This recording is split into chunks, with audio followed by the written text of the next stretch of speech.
മനസ്സ് ശരിയല്ലെങ്കിലേ നമ്മളെ പഴയകാല ഓർമ്മകൾ പിന്തുടർന്നുകൊണ്ട് വരും ഇല്ലേ.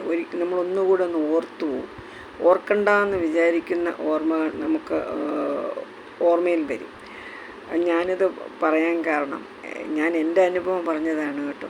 നമ്മൾ കഴിഞ്ഞു പോയി ഇന്നലെകളെക്കുറിച്ച് ഓർക്കേണ്ട അനുഭവങ്ങൾ നമ്മൾ ഓർക്കണ്ടെന്ന് വിചാരിക്കും.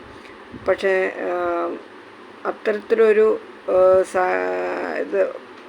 സാഹചര്യം നമ്മുടെ മുന്നിൽ വീണ്ടും ആവർത്തിക്കപ്പെടുമ്പോൾ നമ്മൾ ഒരു നിമിഷം കഴിഞ്ഞു പോയി ഇന്നലെകളെക്കുറിച്ചെല്ലാം മറക്കാൻ നമ്മൾ ശ്രമിക്കുന്ന ഓർമ്മകളെല്ലാം നമ്മളെ വേട്ടയാടിക്കൊണ്ടേയിരിക്കും. അങ്ങനെ ആർക്കെങ്കിലും ഉണ്ടായിട്ടുണ്ടോ?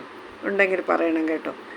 എനിക്ക് ഇങ്ങനെ ഇടയ്ക്കിടയ്ക്ക് തന്നെ ഇങ്ങനെ ആ പഴയ ഓർമ്മകൾ എന്നെ വല്ലാതെ മുറിവേൽപ്പിക്കും, എൻ്റെ മനസ്സിന് മുറിവേൽപ്പിക്കുന്നുണ്ട്. അപ്പോൾ ഇന്നത്തേക്ക് ശുഭരാത്രി കേട്ടോ. ഇന്നലെ ഇടാൻ പറ്റിയ വീഡിയോ